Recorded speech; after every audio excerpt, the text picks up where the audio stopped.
हम आज की चर्चा में गांधी जी के घोर मुस्लिम प्रेम की पृष्ठभूमि समझने का प्रयास करेंगे। गांधी जी व कांग्रेस के मुस्लिम प्रेम व छद्म धर्मनिरपेक्षता को हम कुछ उदाहरणों से समझने का प्रयास करेंगे। पहला प्रकरण 1919 में शुरू हुआ खिलाफत आंदोलन था, जिसमें गांधी जी ने स्वयं को हिंदुओं व मुसलमानों दोनों का नेता सिद्ध करने के लिए एक आंदोलन शुरू किया। इस आंदोलन का उद्देश्य टर्की में इस्लामिक धार्मिक नेता खलीफा की उखड़ रही सत्ता को अंग्रेजों की कार्रवाई से बचाना था। सारे विश्व में कोई मुस्लिम देश खलीफा की धार्मिक सत्ता को बचाने के लिए आगे नहीं आया, परंतु भारत के कुछ मुसलमान विद्रोह करने के लिए खड़े हो गए और गांधी जी ने मुसलमानों की सहानुभूति जीतने के लिए इसमें कांग्रेस पार्टी की सारी ताकत झोंक दी। इस आंदोलन के प्रमुख नेता थे शौकत अली बंधु, अबुल कलाम आजाद, मौलाना मोहम्मद अली जौहर, हकीम अजमल खां आदि। गांधी जी ने हिंदुओं को बताया कि यह हिंदू मुस्लिम एकता स्थापित करने का सबसे अच्छा अवसर है। वे मुसलमानों को असहयोग आंदोलन में शामिल कर अंग्रेजों से आजादी प्राप्त करना चाहते थे।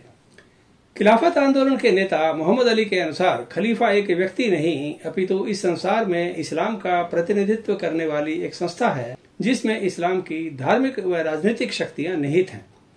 उनके अनुसार वह पैगंबर मोहम्मद का दैवी उत्तराधिकारी है और सभी मोमिनों अर्थात इस्लाम में विश्वास रखने वाले लोगों का सच्चा नेता है, जिसके बिना इस्लाम लंगड़ा हो जाएगा।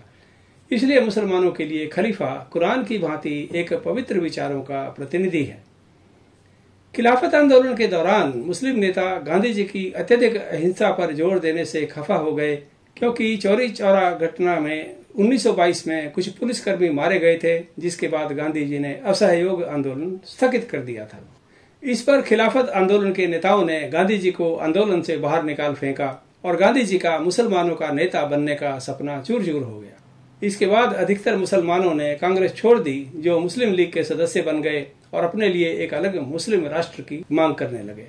गांधी जी खिलाफत आंदोलन को भारत की आजादी और इस्लाम के सम्मान के साथ जोड़कर देखते थे।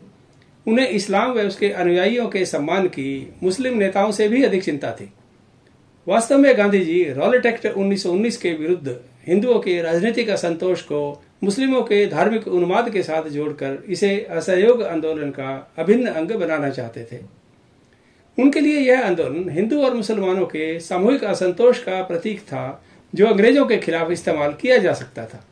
गांधी जी आग से खेल रहे थे, परंतु मुस्लिम प्रेम का चश्मा उनकी आंखों से उतरता नहीं था। जहां तक असहयोग आंदोलन का प्रश्न था, अली बंधु इसे जिन्ना की तरह हिंदुओं की आजादी का आंदोलन मानते थे, जिससे मुसलमानों को केवल गुलामी मिलने वाली थी। खिलाफत आंदोलन के समय अनेक बार गांधी जी ने कहा कि वे किसी मुस्लिम नेता के बिना अपने साथ मुसलमानों को नहीं जोड़ सकते। इसलिए गांधी जी को अबुल कलाम आजाद जैसे नेताओं की आवश्यकता पड़ती थी। अतः गांधी जी का मुस्लिम प्रेम भी उनकी राजनीतिक आवश्यकताएं पूरी करता था। प्रत्येक हिंदू राजनेता के लिए मुसलमानों की सामूहिक धार्मिक व राजनीतिक शक्ति का प्रतिकार करना संभव नहीं, क्योंकि उसका इस कौम से कोई सीधा संवाद नहीं है। वह सदा उसके राजनेताओं या मौलानाओं के माध्यम से ही संभव होता है। यह दुर्भाग्य की स्थिति है, लेकिन यही मुस्लिम राजनीति की वास्तविकता है। मुस्लिमों की भेड़ चाल का उद्गम स्रोत मदरसों में दी जा रही धार्मिक सोच है, जो अपने धर्म से राजनीति को अलग नहीं देखती। हिंदू राष्ट्रवादी गांधी जी की हठ राजनीति से त्रस्त थे और मौलानाओं पर निर्भर रहना ठीक नहीं मानते थे। उनके अनुसार स्वराज्य एक राजनीतिक आंदोलन है, जो मुसलमानों के साथ या उनके बिना भी चलाया जा सकता है। खिलाफत आंदोलन समाप्त होते ही मुस्लिम नेता उदय हो रही प्रजातंत्र जैसी संस्थाओं में हिंदू बहुमत से अपनी रक्षा करने में जुट गए। इस्लाम में मुस्लिम उम्मा के सामने राष्ट्रीयता की विचारधारा बेमानी है। दूसरी घटना केरल राज्य के मल्लपुरम में 1921 में हुआ मोपला विद्रोह है, जो खिलाफत आंदोलन से जुड़ा है। खिलाफत आंदोलन के असफल होने पर केरल के मुसलमानों ने हिंदुओं से इस पराजय का बदला लिया। मोपला विद्रोह में मुसलमानों ने हिंदुओं का सरेआम कत्ल किया, उनकी बहु बेटियों की इज्जत लूटी और हजारों की संख्या में उनका बलपूर्वक इस्लाम में धर्मांतरण किया। लाखों हिंदू अपने घरों को छोड़कर अन्यत्र भागने के लिए मजबूर हुए, जैसे 1990 में कश्मीर में लाखों परिवारों को रातों रात कश्मीर छोड़ने के लिए बाध्य होना पड़ा था। गांधी जी को जब सहायता के लिए पुकारा गया, उन्होंने उल्टे हिंदुओं पर दोष लगाया कि वे अपनी रक्षा करने में क्यों असफल रहे। इससे कुछ साल पहले ये जिला हिंदू बहुसंख्यक था। 1932 का सांप्रदायिक अवार्ड ऐसा ही एक और निर्णय था, जो अंग्रेजों ने जिन्ना की जिद पर हिंदुओं पर थोपा था। इस अवार्ड में मुसलमानों को जहां वे अल्पसंख्यक थे उनकी आबादी के अनुपात से अधिक सीटें दी गई थी, लेकिन हिंदुओं को उन क्षेत्रों में उस अनुपात में अधिक सीटें नहीं मिली जहां वे अल्पसंख्यक थे। गांधी जी अर्थात कांग्रेस मुसलमानों को नाराज नहीं करना चाहते थे, जबकि जिन्ना इस्लामिक सभ्यता व मुस्लिम पहचान नष्ट करने का आरोप लगाकर उन्हें हिंदूवादी कांग्रेस पार्टी से दूर करते थे। जिन्ना ने 1937 के बाद स्थापित की गई कांग्रेस सरकारों पर मुसलमानों का दमन करने के आरोप लगाए और बेचारे गांधी जी अपना स्पष्टीकरण देते रहते थे कि मुसलमान नाराज न हो जाएं। गांधी जी ने कई बार अपनी पत्रिका हरिजन में लिखा कि मुसलमान हमारे अपने हैं और वे उनकी दो आंखें हैं, वे अलग सभ्यता नहीं है, जिसका बहुत ही दुराग्रहपूर्ण उत्तर 15 अगस्त 1939 को अलीगढ़ मुस्लिम विश्वविद्यालय की ओर से दिया गया। इस उत्तर में कहा गया कि मुस्लिम एक राष्ट्र हैं, उनका भविष्य एक अलग देश में है, वे हिंदुओं से आजाद होना चाहते हैं और वे एक संघीय ढांचे के नाम पर हिंदुओं के गुलाम बनकर नहीं रह सकते। यह मांग भी की गई कि हिंदू बहुल राज्यों में उन्हें इस्लामिक सभ्यता और अपनी राजनीतिक पहचान छोड़ने के लिए मजबूर नहीं किया जाएगा। ऐसे वक्तव्यों के बाद भी गांधी जी और कांग्रेस बड़े भुलावे में रहे कि वे मुसलमानों का भी प्रतिनिधित्व करते थे, जो वास्तविकता के एकदम विपरीत था। 1946 में जिन्ना द्वारा दिए गए एक भड़काऊ भाषण से उत्पन्न राजनीतिक परिस्थिति पैदा हुई, जिसका गांधी जी व कांग्रेस के पास कोई उत्तर नहीं था। इससे पूर्व जिन्ना अगस्त 1942 के भारत छोड़ो आंदोलन में सभी मुसलमानों को भाग न लेने के लिए प्रेरित कर चुके थे।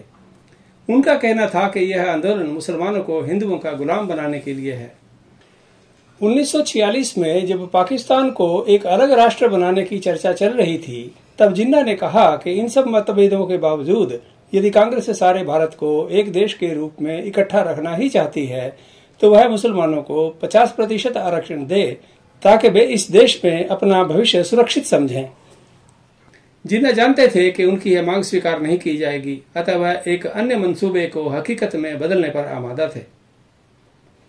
वे सभी मुसलमानों को एक योजनाबद्ध तरीके से संघर्ष करने के लिए तैयार कर रहे थे, जिसका अगला कदम सीधी कार्रवाई अर्थात डायरेक्ट एक्शन था। जिन्ना ने 16 अगस्त 1946 को सीधी कार्रवाई दिन मनाने का फैसला किया, जिसका एकमात्र उद्देश्य ब्रिटिश सरकार पर एक अलग पाकिस्तान की मांग स्वीकार करने के लिए दबाव बनाना था। उस दिन प्रातः से ही 5 लाख मुसलमानों की भीड़ हथियारों के साथ जुलूस निकाल रही थी। जिन्ना ने अपने भाषण में स्पष्ट कहा कि वे या तो हिंदुस्तान को विभाजित करेंगे या उसे नष्ट कर देंगे। इसका सबसे अधिक असर कलकत्ता में देखने को मिला, जहां सोहरावर्दी बंगाल में मुस्लिम लीग के मुख्यमंत्री थे और उस दिन के अपने भाषणों में करबला के युद्ध और रमजान के पवित्र महीने में शहादत पर गर्व करने जैसे वक्तव्यों द्वारा मुस्लिमों को भड़का चुके थे। उस समय बंगाल में 56% हिंदू थे और 42% मुसलमान, लेकिन कलकत्ता में 64% हिंदू थे और 33% मुसलमान थे।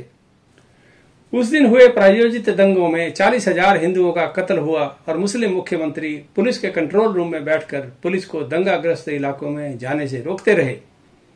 लाखों हिंदू बेघर हो गए, लेकिन किसी मुस्लिम नेता ने इसके लिए दुख होने का वक्तव्य नहीं दिया। गांधी जी ने केवल ये कहा कि यदि लोग हिंसा ही चाहते हैं तो वह होकर रहेगी। गांधी जी केवल मानवता और सहिष्णुता का पाठ पढ़ाते थे। एक प्रकार से यह मुस्लिम नेताओं से दया की भीख मांगना था। हिंदू जिसे अत्याचार कहते हैं, मुस्लिम उसे बहादुरी समझते हैं। हिम्मत है तो सामना करके दिखाओ। जबकि ऐसी समस्याओं का एकमात्र हल उसी भाषा में जवाब देना था जो मुस्लिम दंगाई समझते थे। शायद गांधी जी जानते थे कि हिंदू असंगठित हैं और वे अपनी जाति से बाहर देख या सोच नहीं सकते, क्योंकि दूसरी जाति के लोग उनके अपने नहीं हैं। यह स्थिति पहुंचने पर सावरकर, नेहरू, सरदार पटेल आदि सभी नेताओं ने विभाजन को स्वीकार करना ही उचित समझा। अंबेडकर ने भी भारत के विभाजन का समर्थन किया और कहा कि मुसलमानों से पिंड छुड़ाना ही बेहतर है। परंतु क्या हिंदू मुसलमानों से पिंड छुड़ा पाए? अंततः जिन्ना की सोची समझी चाल सही सिद्ध हुई। एक बार गांधी जी से जब हिटलर की नाजी सेनाओं द्वारा यहूदियों के नरसंहार के बारे में प्रतिक्रिया पूछी गई, तब उन्होंने उत्तर दिया कि उन्हें मिलकर आत्महत्या कर लेनी चाहिए थी, ताकि विश्व व जर्मनी की जनता की अंतरात्मा को जगाया जा सके। एक शांति प्रिय व्यक्ति ने नरसंहार का एक डरपोक हल ढूंढा, परंतु 75% हिंदू जनता पर की गई हिंसा के उत्तर में गांधी जी ने आत्महत्या नहीं की।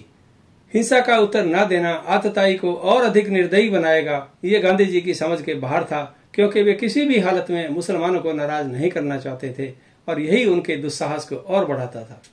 स्वतंत्रता आंदोलन के दौर में जिन्ना अपने अनुयायियों को ये भरोसा दिलाने में सफल हुए कि कि अलग मुस्लिम देश में ही उनका भविष्य सुरक्षित है। जिन्ना बार बार कहते थे कि हर जगह गुलाम रहने की बजाय किसी एक क्षेत्र में सार्वभौम शासक बनना ही अधिक ठीक है। जिन्ना प्रजातंत्र में वोटों का महत्व समझते थे, वे मुस्लिम बहुल क्षेत्रों में ये स्थापित करने में कामयाब हुए कि हिंदुओं को वहां से भगाने से ही इस्लाम का वर्चस्व स्थापित होगा। यह विश्व के इतिहास में पहली बार हुआ कि 25% आबादी देश की 75% आबादी को भयभीत करने में सफल हुई थी। क्योंकि हिंदू संगठित नहीं हो सकते थे, वे केवल पुलिस या सेना का इंतजार करते थे, जैसा कि मोपला और कश्मीर में भी हुआ। हिंदुओं को अफगानिस्तान, पाकिस्तान, बांग्लादेश या कश्मीर से किसी पुलिस या सेना ने नहीं, अपितु धर्म के आधार पर संगठित कुछ लोगों ने मारा या भगाया था। अहिंसा के सूत्र द्वारा कायर बना दिए गए असंगठित हिंदू अब भी अत्याचार के विरुद्ध इकट्ठे खड़े नहीं हो सकते, क्योंकि सब हिंदू अपनी अपनी जाति के सामाजिक दायरे तक सीमित हैं। एक अन्य प्रकरण का विवरण दिए बिना इस चर्चा को समाप्त करना उचित नहीं होगा। आजादी मिलने के बाद जब अधिकतर मुसलमानों ने भारत छोड़कर पाकिस्तान जाने का निर्णय लिया, तब गांधी जी और नेहरू भारत को एक धर्मनिरपेक्ष राष्ट्र बनाने में जुटे थे, जबकि देश का बंटवारा धर्म के आधार पर हुआ था। गांधी जी का मुस्लिम प्रेम पाकिस्तान के हितों की सुरक्षा के लिए आमरण व्रतों की धमकियां देना हिंदू महासभा के लिए असहनीय होता जा रहा था, जो उन्हें एक विक्षिप्त राजनेता मानती थी। गांधी जी ने मुसलमानों को आश्वासन दिया कि नए भारत में उन्हें पूरी धार्मिक, सामाजिक व राजनीतिक स्वतंत्रता होगी और उन्हें यह देश छोड़कर जाने की कोई आवश्यकता नहीं है। जो मुसलमान अपना धर्म परिवर्तन कर हिंदू बनना चाहते थे, उन्हें भी आश्वासन दिया गया कि यह नए धर्मनिरपेक्ष भारत का अपमान होगा। गांधी जी मुसलमानों के जय घोष से बहुत खुश होते थे। गांधी जी ने पाकिस्तान जाकर हिंदुओं और सिखों के कत्लो गारत को रोकने का कोई प्रयत्न नहीं किया, जबकि सामाजिक विध्वंस का नंगा राज पाकिस्तान में खेला जा रहा था। उनके नेता हिंदू आबादी को आश्वासन देने की बजाय उनका पलायन सुनिश्चित करना चाहते थे, ताकि वे एक शुद्ध इस्लामिक राष्ट्र अर्थात दारुल इस्लाम स्थापित कर सकें। हमें 100 वर्ष बाद गांधी जी की मुस्लिम तुष्टिकरण की नीति का आकलन करना चाहिए। यह नीति 1909 में आरंभ हुई थी, परंतु भारत आज भी वहीं खड़ा है जहां मिंटो मोर्ले अधिनियम द्वारा एक स्वतंत्र मुस्लिम देश की नींव डाली गई थी। आज यह प्रश्न अधिक चोटता है जब देश के एक प्रधानमंत्री देश के संसाधनों पर मुसलमानों का पहला हक होना सही ठहराते हैं और कांग्रेस में इसका कोई विरोध नहीं होता।